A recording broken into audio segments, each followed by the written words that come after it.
Welcome to Common Sense, an interview program here in Avon Lake where we interview interesting people and we get concise information from them so that you know exactly what's going on in our community. Today we have Rudy Breglia, who is Hello. our advocate for seat belts. And Rudy, I want to thank you for coming, and let's get right into it. And tell us a little bit about Rudy. Okay. Well, it's great to be here, and thanks for the invitation. I was born in New York City, and I started work here in 1988, working for BP as an industrial toxicologist. Then I was just away for a short time. After BP moved to Cleveland, I worked for another company in Philadelphia. Then I came back here in 2011 and worked for Marathon Petroleum. Okay. So I know that you've always talked about seat belts in school buses, things like that. What got you in the desire to do that, or why have you become an advocate for that? Okay. Well, as an industrial toxicologist, I was always closely associated with safety departments. And because of that, I was shocked when I learned about a school bus in Chattanooga, Tennessee, rolling over and killing 6 children, 6 innocent children. And 26 were injured. The only one who was uninjured was a school bus driver. And you know why? Because he had a seatbelt. He had a seatbelt on, right. Right. Now, you've been doing this for almost 10 years. Right. Yeah, and I know that, and I always make fun of you when you're not wearing your shirt because I always see you in your shirt there. But there's a difference between seatbelts in school buses and cars, and I mean, basically talk to us a little bit about that. Okay, there's no difference between the lap shoulder belts that you have in your car and those in the school buses. What I wanted to say before was that we got a wake-up call when that bus turned over in Chattanooga, Tennessee. It was a rollover. And what I did at that time was I put myself in the shoes of a parent getting a notice from a state trooper that my child wasn't coming home today because there was a school bus accident. So that's what drove me to get involved. And like I said, almost a decade you've been working on this. And you know, are school buses currently safe in the situation they are? I think we're going to see a photo now of what happens with the school bus. Right. Current Ohio school bus safety features are inadequate, and I emphasize that word, inadequate, to protect children fully. And routinely in the United States, children are killed and injured. 5 to 6 kids are killed, and 17,000 have been documented as being injured in school bus accidents. And the photos that you're going to see or looking at right now are the school bus that rolled over in Springfield, Ohio in August of 2023. And in that rollover, Aiden Clark, an 11-year-old boy, was killed when the school bus rolled over on top of him. He was ejected from the bus, and that's because he didn't have a seatbelt to wear. Exactly. And it was his first day of school. It was sad. Yeah. Now, what happens now when there's an accident with a school bus or a sudden stop when a school bus, when that happens nowadays? Okay. Well, now you're going to see a video of a simulation of a school bus rolling over. And children in a situation like this become projectiles, and they'll hit anything that's near them. And they'll do so at the speed of the bus that the bus was going at before the crash occurred. So in this video, you'll see with seat belts, the the kids or the test dummies will stay put and be protected and not fly around the inside of the bus. But without seat belts, you see them fly around in the cabin, and that's exactly what happened to Aiden Clark. Right. And what you can do is watch the necks of the test dummies, and you'll see them bending in a way that God never meant for them to bend. And that kind of bending will result in severe injuries, possibly quadriplegia in the children that are subjected to those kinds of forces. Right. So what this video is basically showing is how seat belts in school buses can basically save our kids from all kinds of injuries and death. Yeah, too, absolutely. And I think that's probably, from my standpoint, when we've talked about this in the past and you've come before council and we've passed a resolution, Avon Lake City Council has been supporting it, to me this is just a plain safety issue. Right. And you know, it requires a little bit of work from the school standpoint to make sure kids are buckled up. But you know, you listen to these commercials about buckling up kids on the radio all the time in your car. So it should be the same with the school bus. I think that absolutely common sense. Right, exactly. To name the show. Yep. Now, we talked a little bit earlier about the compartmentalization theory. Right. And tell me a little bit about that, because in our discussion it seemed a little bit odd to me. Well, compartmentalization is the primary, that's the primary protection for students during travel. The basis for the theory is the seat back that's in front of the child. Okay, well, the child is sitting. If there's a sudden stop or a crash, the child's airborne body will hit the seat back in front of them. And the seat back is supposed to absorb the impact energy of airborne children's bodies that are set in motion by... Right. I mean, that seems to me it seems a little bit ridiculous to a certain extent. That you know, the way we're going to stop this is, kids are going to smash into the seat in front of them. Right. And I think too, it doesn't take into effect that the height of a kid. I mean, kids are from first grade or kindergarten until they're, seniors in high school. You have different heights and weights and right. Well, this was kind of a compromise that federal agencies came to. It's a crude and violent means of protection, and it's meant to minimize injuries, but not to prevent them. Right. And from my standpoint, it's one of those things. We have seat belts in cars. You have to have your seat belt on. You have, car seats for children. You have these booster seats for kids now. I think that, from the standpoint of when you really look at it, like you said, it's a common sense thing, and it only the government would come up with some specific theory like this, in my opinion. Okay, you're absolutely right. Right. In the 70s, these federal agencies came up with this theory, right. And they accepted a padded seat back that's a little bit taller, rather than seat belts. Right.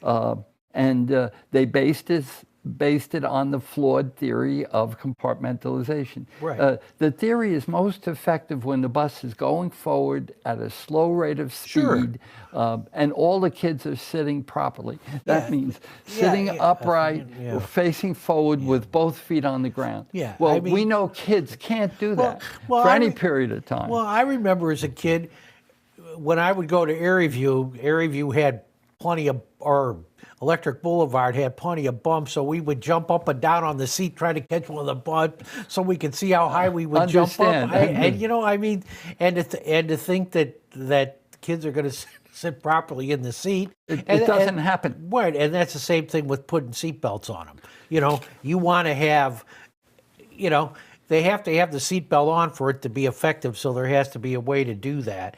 Now, from your standpoint, what are some of the goals that you have? I know that we're going to have, there's going to be a slide put up that talks about some of the different things that you want to see happen. Right, right. What I want to emphasize, though, is when you have a rollover or a side crash, kids have no protection at all. Right. Compartmentalization has absolutely nothing. They're not going to hit the seat back in front of them. They're going to just go flying through the bus. Right. With those kinds of things. And because of that, the NTSB, the greatest safety engineers in the world, they've recommended that the compartmentalization theory is incomplete.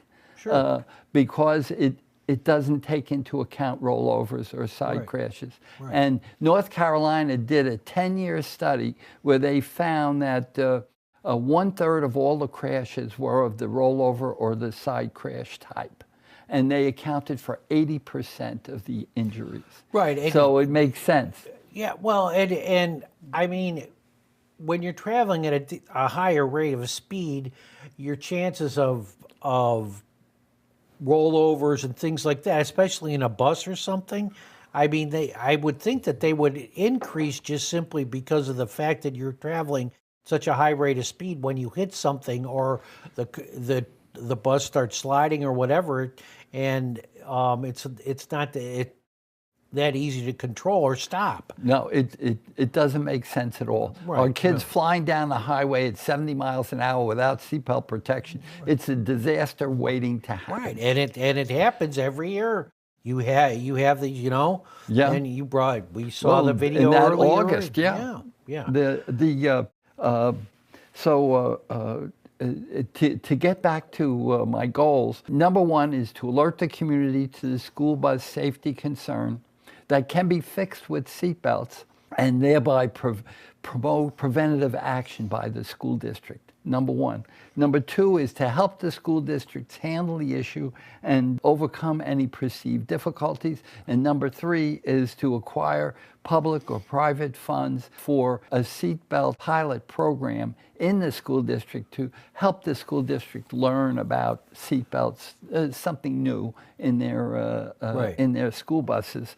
And one thing I wanted to add was that Bluebird bus manufacturing company now has seatbelts as standard equipment. Right. And and they don't charge extra for their buses. Right. And there has to be, to a certain extent, some type of procedures and policies put in place for kids to wear these things. Oh, you bet. Because it's just like anything else. I mean, how long have seatbelts been involved in cars? Okay, well, cars in 1968 became a requirement, small school buses 1977, and in commercial motor coaches in 2016. And one more date, Ohio school bus drivers have had seatbelts since 1986, and still no seatbelts for the kids. So when these school bus drivers complain about having seatbelts for the kids, they don't have skin in the game because they already have a seatbelt. Right. And they're protected. Right, right. Now, why aren't we seeing seatbelts in school buses? Okay, the ones you see on the road. Yeah, which most kids get transported by. I think we're going to see a slide for this one too. Okay. Yes, there are 4 reasons why. The seatbelts do add an additional cost onto the school bus, generally 8 to 10% increase in the price. But over a lifetime of a bus, it amounts to about $5 a student a year, which is about 0.5% of the budget for transporting one student. And that's actually $1,000 for every student for every year. Right, and how can, and from my standpoint, when you really think about this, how can you put a price on safety? Right. Well, I mean, you can. I mean, sure, you run the numbers because you're that type of guy, but still, it's one of those things that, I mean, priceless. Right, exactly. exactly. Right. But it does inhibit some school districts. It'd be an 8 to 10% increase in the budget for their school buses. But it winds up being insignificant when you consider it costs $1,000 a year for every kid to transport them. And you do get benefits from this, monetary benefits from having the school bus seatbelts in the school buses. There's a decrease in insurance costs, and there's less driver turnover because seatbelts kind of calm the atmosphere in the bus, and you have a better work environment, so drivers tend to stick around. Now, the second reason why you don't see seatbelts in school buses is misinformation. And these are primarily outdated, false claims that, the kids won't wear the seatbelts, or they have trouble buckling them. Well, that doesn't make any sense. Well, the kids are used to being in their parents' cars and buckling up, and they have the safety habit, so they just continue it. Right, and like I said, I mean, I hear it on the radio all the time. Don't drive your car until your kid's buckled up. They have those commercials. I mean, and it should be, to me, it's just a common sense thing with the school bus. Same thing. Another common sense thing. Yeah. Okay. The third reason why you don't see seatbelts is it's a new practice. Because it's new, well, you have to do a certain amount of training. There's the school bus drivers, the kids themselves, and also the school district would have to prepare communications to get the cooperation of the parents and the kids and the teachers and the school bus drivers. The fourth reason is there's anti-seatbelt pressure groups. The school bus drivers don't want to see seatbelts in school buses. They're concerned about increased liability and workload. The National Association of Pupil Transportation is mostly school bus drivers, so that's where that comes from. And the Ohio School Board Association, I'm not sure why they're opposed to it, but it could be because of the driver shortage. That might be what's driving that. But essentially what it is folks won't accept existing information on the effectiveness of seatbelts. And there's also not accepting the authoritative group recommendations. Right. And I think that you've talked a little bit about some of those reasons why, but when you look at the groups of people that do endorse seatbelts in school buses, it's a long list, and I think you got a slide for that too, that shows all the different groups and organizations, and it's a long one. Yes. I think there are either 13 or 15 in that list. Right at the top, there are federal agencies, again, the NTSB, best engineers in the world. NHTSA is the organization, National Highway Traffic Safety Administration. They're the folks that force you to wear seatbelts in your car. There's the National and the Ohio PTA, the National Safety Council, the AMA. I mean, there's a whole group of groups that have. And it's. We go back to it's just a common sense thing, and these are the experts. Okay. And that's why they come out and do something like that. Yeah, it's not done lightly. And NTSB has been making that recommendation for like the last 20 years. Right. Now, I think our next slide shows you there are states that have mandated that has to be seat belts in school buses. Yes. Why don't you talk a little bit about that? Okay. Well, there are 9 states that have regulations regarding seatbelts in school buses. And that represents 18% of the U.S. states: New York, New Jersey, Florida, Louisiana, Arkansas, Texas, Iowa, Nevada, and California. And Tennessee and North Carolina both favor seatbelts in school buses. There are many cities that also have regulations. In 2018, our own Beechwood in Ohio raised $250,000 and have an ordinance that the school district, whenever they buy a school bus, it has to have seat belts in it already. Then there's Philadelphia, Denver, Dallas, Indianapolis, Fort Wayne, and Atlanta all have seat belts in their school buses. Okay. Now, I know that you've been working hard and you've gotten a lot of other organizations, especially locally here, right? You know, every time I talk to you, you're going here or you're going there to talk to somebody about this particular issue. So why don't you, what are some of our local? Well, there are 3 cities that have produced resolutions supporting seatbelts in school buses and advising their school districts to put, to do a pilot program. Now, the 3 cities are Vermilion, Sandusky, and Lorraine, and I don't believe those school districts have complied with their wishes. And the reason I'm going to these cities to ask them about school buses is, you know, they have public safety responsibilities, and children fit into that group, and while they're traveling on a school bus, they ought to be safe. Now, having these seat belts or having kids buckled up in school buses, there are some other benefits, you know, for riding on the bus. Right. Another big secondary benefit is the improvement in behavior. Once seatbelts are in a bus, a kind of a calm atmosphere is in the bus, and what that does is you don't have as many driver distractions. And because you don't have driver distractions, you don't have driver-involved crashes. Right. And one of the things that happens with that improved work environment is you get better driver retention. So that's kind of another benefit. Right, and it's, you know, I think it's one of those things where, like you said, there is a shortage of the bus drivers. You bet. So I think that this, you know, and that's what I think that the school systems need to look at a little bit too. Right.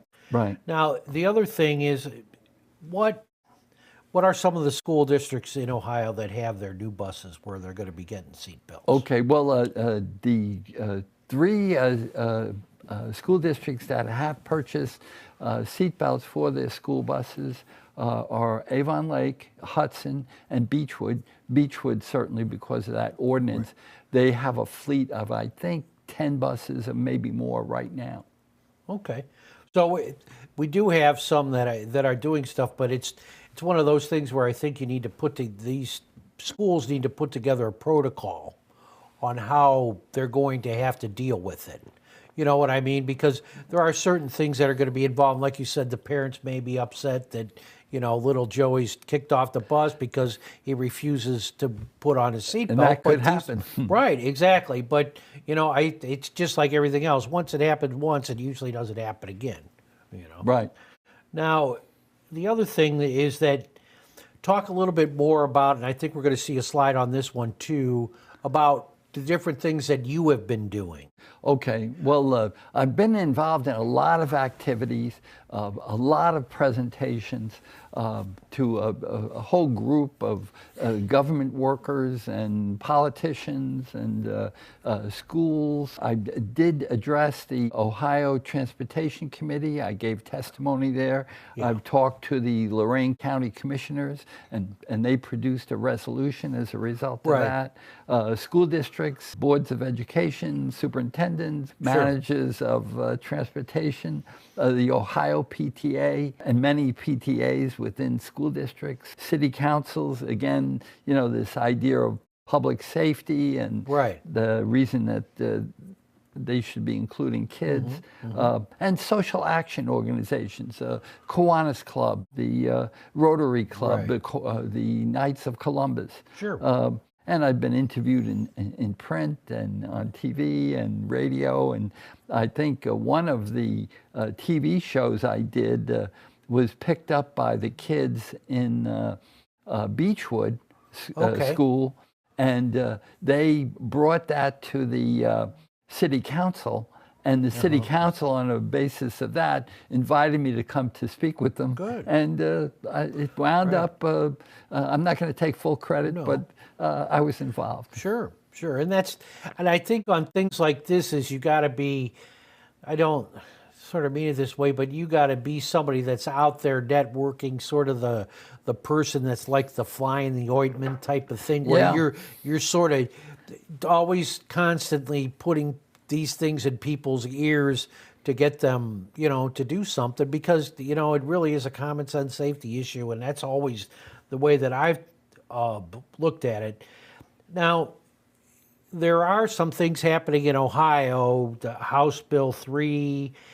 Why don't you talk a little bit about that and some of the different things that hopefully are going to move forward in Ohio here? Okay, well, that's exactly right.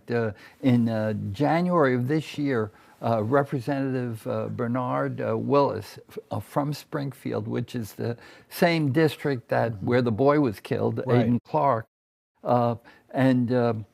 he sponsored a bill that has $25 million in it for school bus safety equipment. And seatbelts are in that group of safety equipment. And it would be decided by the school districts what equipment to buy. But I'll tell you this, the only equipment that would have saved Aiden Clark's life was a seatbelt. Seatbelt. Right. Okay. Right. Signs and lights and improving the mechanics of the bus, that wouldn't have saved him. Only seatbelts. Right. And there are other events and different things that are going on, and I think we're going to see a slide on this too, that can impact what you're trying to do and things like that? Yes, there are a number of events that have taken place fairly recently that add to the evidence that seatbelts in school buses should be considered a standard of care. And standard of care, as you know, is the degree of care which a reasonably prudent person should exercise under the same circumstances. Sure. Okay, that reasonable person. Right. Okay. Well, I've got 5 events that strongly support having seatbelts as a standard of care. In 2023, there's the tragic death of Aiden Clark. On his first day of school, if he had seatbelts, it would have prevented him being ejected in this school bus rollover and would have saved his life, more than likely. In 2024, the Bluebird Bus Company has made seatbelt standard equipment without any additional cost. In 24, the Lorain County Commissioners also produced a resolution supporting seatbelts in school buses. In 2024, unfortunately, the governor's school bus safety work group did not mandate seatbelts. They included in the list of safety equipment, but they didn't mandate it, and I believe that's because of pressure from anti-seatbelt folk. They didn't want, for whatever reason, didn't want to see that happening, and you could see that in the makeup of the work group. And in our discussions, when you were going down and testifying, going through that, you saw a little bit of that coming too, just the whole government apparatus and how it works when certain people have certain ideas that it just didn't work for them. But there were presentations by the NTSB director and also 2 professors from Ohio State. They gave excellent presentations indicating the importance of seatbelts in school buses, and that was totally ignored. Right. Which is a little bit frustrating from our end. Right. And from January in 2025, there's that House Bill 3 with the $25 million for safety equipment for the bus. And so that's essentially the evidence for supporting seatbelts as a standard of care. And a standard of care, unless you follow it, you're considered negligent. Right, and that goes along with some of the, we talked about a little bit more of the legal aspects, the reasonable care type of thing. Right. Now, do school districts has there been anything about certain risks that they may see or problems that could exist because they don't? Right. I mean, you would think that, I mean, usually when an incident like with Aiden happens, there's there's going to be Litigation. lawsuits. Yes. Yeah. Yeah. And that's one thing that school districts don't want. I would bet the house on it that there yeah. would be. Sure. The Ohio Tort Liability Act renders school districts subject to unlimited compensatory damage awards for injured students. Because you have this increased liability, it exists because any delay of putting seat belts in the school buses might be seen as negligence if seat belts are a standard of care. Having no seat belts in a school bus, it could be seen as a foreseeable harm. Sure. And school districts are gambling that a serious crash won't occur in their school district because it's so infrequent. Right. They're looking at the numbers rather than what's best for the kids. Right. But one other point I just wanted to make was that in Ohio, every year you have about 1,200 crashes, and any one of those could be of the type we saw in Springfield or Chattanooga, and a serious accident occurring in Ohio is not a question of if, but of when. Sure, and that's something that the schools got to think about it. I mean, it's what they're doing. They have to be conscious of it. I congratulate you to continue doing this. All the issues that you're running up against with some different things, but you're seeing little things that are happening that are good. Right. Now, for you, what do you see as the future of what you're doing for school bus safety and seatbelts in school buses, things like that? Okay. Well, my plans are to continue to provide school district and the community with alerts on what's going on. Mm-hmm. Okay. As I'm being interviewed here,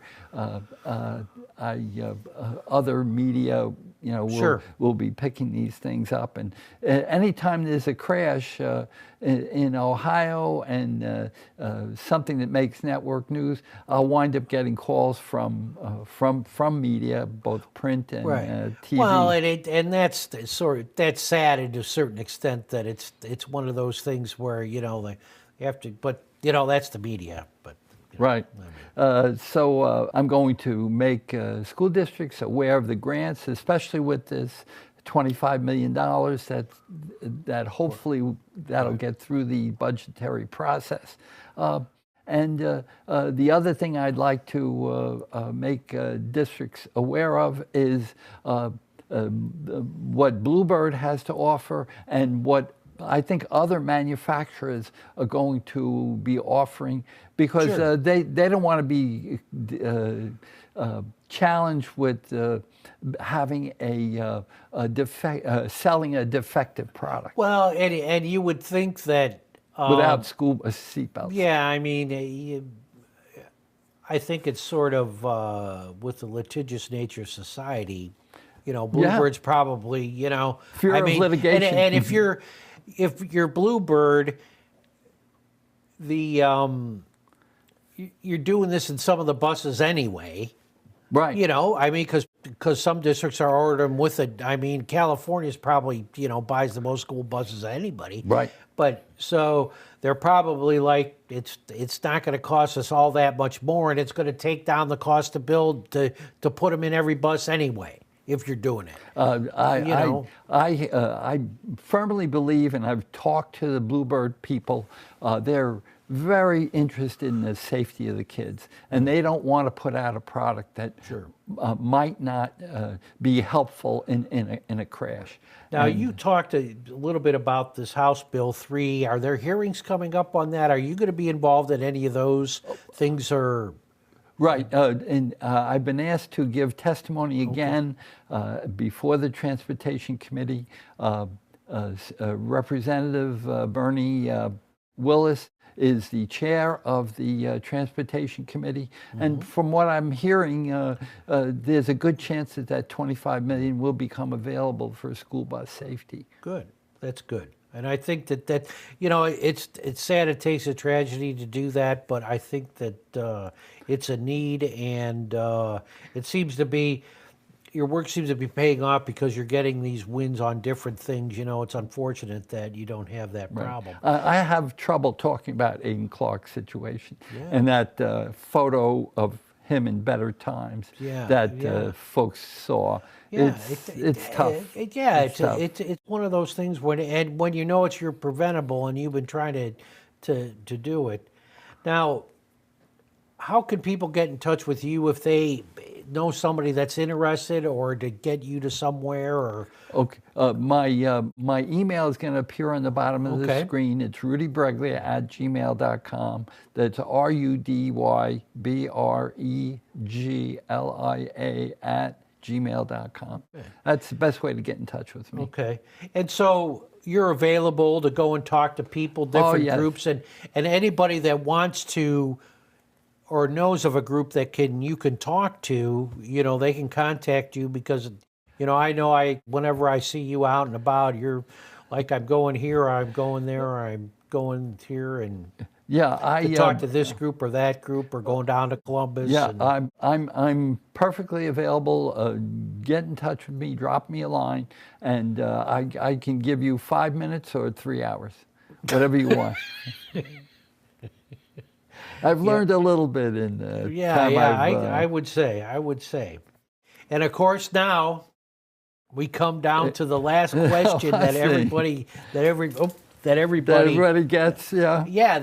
gets. And you know, I always tell people that I'm interviewing that this question's coming at the end. So Rudy, since the name of the show is Common Sense, and you started it. Okay, well, thanks. You tell me, Rudy, what makes sense to you and what does not make sense to you? What makes sense to me is seatbelts are effective, they're low cost, they're widely recommended, they're mandated in 18%, and if you include the 2 states that just favor, it's 22% of the U.S. states, and they're found in every car. Every car has the Bluebird designating seatbelts as standard equipment in all their new buses. The House Bill number 3 coming up with $25 million to increase the safety of school buses, including seatbelts. Those are the 3 things that make sense to me. What doesn't make sense to me is we have kids flying down the highway at 70 miles an hour with no protective seatbelts. It's a disaster waiting to happen. Seatbelts represent a substantial, recognized, and critical improvement to school bus safety, and should be a priority for all of us. And one of the things I like to do is make an analogy between fire extinguishers and seatbelts.